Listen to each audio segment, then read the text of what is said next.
We're here at Sound Formations, artist, musician, instrument maker, current exhibition at the Claremont Lewis Museum of Art. We have an amazing range of musical instruments here, from gourd guitar made by Joan Rivers. All of these instruments are made by local craftspeople, and we're presenting them as works of art. We have sound emitting ceramics by Brian Ransom. We have a centuries old viola da gamba made by a contemporary maker, Warren Shingleton. We have didgeridoos made from yucca stalks from the Mount Baldy area. Drums made by Mike Kotzen, which he's collaborated with various artists to decorate the drums. And he's one of our co-curators for the exhibition. And of course, we couldn't have an exhibition about the Claremont music and instrument scene without giving a nod to the Folk Music Center. So we have two instruments from Charles Chase, who founded the Folk Music Center with his wife Dorothy in 1958. We have the lap dulcimer made for pregnant women, and we have a harp that Charles Chase made. In this gallery, we also have ceramic installation by Kris Erickson. These are all ceramic shakers, so they're percussive instruments. And we have an installation by Henry Barnes of Amps for Christ. And these are all instruments made by Henry, and as well as the amps. And then we have my favorite room that I like to refer to as the Temple of the Guitars. So in this gallery, we have an amazing Harana made by Richard Barnes. We have the El Rey guitar by Otto D'Ambrosio, which he made for the artist formerly known as Prince. We have an amazing steel guitar made by David Dart. This design was created for Ben Harper, which he's played and owns several of David guitars. And we have guitars by Dave Tourje, and our other co-curator for the exhibition, Martin Maudal. My name is Martin Maudal. I'm one of the co-curators of the exhibition, and this is my contribution to it. This one's called the Bullfrog 12. It's an electric resonator. The origins of the show and my entire lutherie career kind of began in the trailer behind Chris Tuvey's truck when I was on his crew, local tree crew around Claremont and the Pomona Valley. And, often we'd have to take down a perfectly healthy tree, or a tree that was diseased, or maybe it was leaning too far. This wood would have ended up as firewood. And I just started seeing it and cutting it open and seeing what it was really made of. It was an idea, then it was a drawing, then it was a mixed media sculpture, then one day I put strings on it and it became something else entirely. It became a musical instrument. The thought occurred to me that if I did this right, somebody 200 years from now could pick this up and make music I can't even imagine. And that's why I built the second one and the third and every one since. It just seemed to me, I can spend my life doing this easy.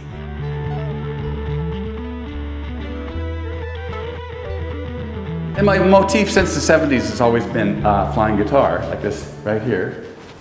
That's my motif. It goes all the way back to about 78. And so I started making flying motifs. And this is the wing right here. And this guitar, I finished around 84. And it's called The Wing. And then this guitar here actually belongs to Jen Rosen, who's a local musician. And it's called The Butterfly. When I grew up in Claremont, I got my first guitar at the Folk Music Center when I was about 8. So I grew up around Mr. Chase. I called him Old Man Chase. And one day he says to me, "Well, son, you know what makes the difference between a good guitar and a bad guitar?" And I was like, "No, Mr. Chase, I don't," because I was always kind of shy of him. And he goes, "Tension." Tension, he said, just one word, tension. And I was like, "Oh, okay." But I never forgot it. And he's right. If you have too much tension, if the guitar fits together perfectly, it will sound better than if you have to bend it to glue it, because that takes away from the vibrations. I also got into making amplifiers because I had this friend that took 4 years at Citrus of TV repair back when it was still tube. And I was living with him, so I could ask him about stuff, and I wanted to beef up these amps. And so I learned a lot about making tube amps from him. And so this is one amp here, and then this is another one here. And this is an oscillator. And this is also an oscillator. It's like a tube synthesizer.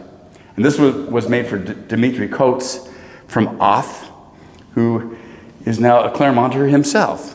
Basically, the idea of an oscillator is the output goes back into the input like mic feedback, but you can control it electronically. So there's a lot of that going on in that thing. I brought a lot of stuff that I made for people over the years. Some of them are still owned by this. This was loaned to me by my friend Paul Roberts. And it is the twin of this one. Both made in Palmer Canyon, Claremont, long ago. And that is when Chris Darrow came over to my shop in Palmer Canyon, and he saw what I was doing, and he asked if I could make him a 4-string mandola, electric mandola. So I ended up making this for him right here. And this is Chris's. And it was loaned to us by his son, Stephen Darrow. And then, at one point,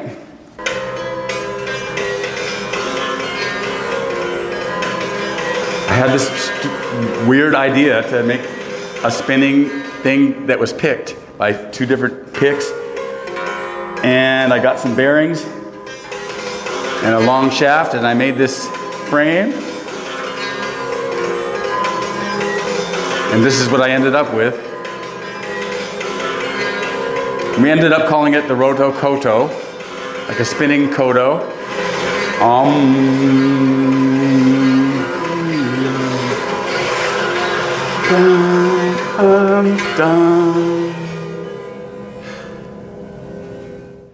My name is Michael Kotzen, and I was fortunate enough to be one of the co-curators of this event. The Claremont Museum of Art allowed us to reach out to the community in a way we never have before. We were able to have a series of events almost every weekend. We were able to get people to come and try the instruments, and I'm speaking now about the cajon drums, which is what my portion of the event was in terms of a builder.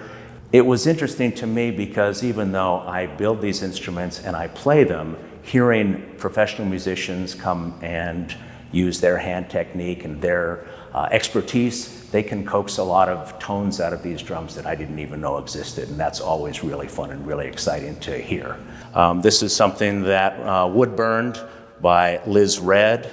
This is a pair of cajons that were painted by Victoria Rosas, who, for those of you that are familiar with Los Lobos, she's the daughter of Cesar. Not only do they sound good, which I'm very pleased with, but she brought it to a whole new level. And I say a new level because she has painted cajons with me before in the past. And I think being in a museum of this stature, she just elevated her game as well. And I think that's what happened with everyone in this show. Being part of the museum just kind of brought the whole level of what we do up. This is one that was in collaboration with Father Bill Moore. Father Bill is somebody who is well known in this area for quite some time, and I had wanted to collaborate with him for quite a while. I brought the cajon over to his shop. He asked me, why do you want me to paint one? And I said, well, I kind of like not only just your overall vibe, but they seem to have a rhythm. So he liked that. He came up with this, called me, I think 4 or 5 days later and said, okay, it's done, come on down. Oh, by the way, he had me play it for a little while first. He wanted to capture a little bit of the groove that way. And then when I went to pick it up, I was, of course, even more blown away than I already knew I would be with him painting something.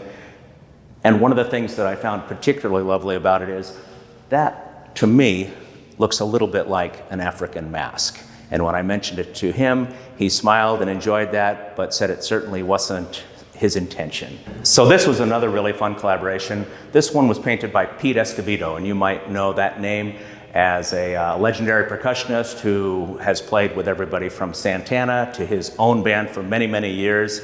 His family is a family of well-known percussionists. His sons and daughters are all percussionists. His daughter is Sheila E. But he's also a painter, which many people don't know. And he's painted as long as he's played percussion and has an amazing collection of paintings. And this was such a fun collaboration because I think it might have been the impetus to a tour he's doing right now and a bunch of art galleries bringing his paintings around. And it just started in Northern California. So one of the things that was so exciting about this particular show is the variety of artists that we were able to invite and that were willing to participate. So it's just been an absolute joy to see some of the amazing pieces in this show and all kinds of cool things. So it was a really nice variety of artists.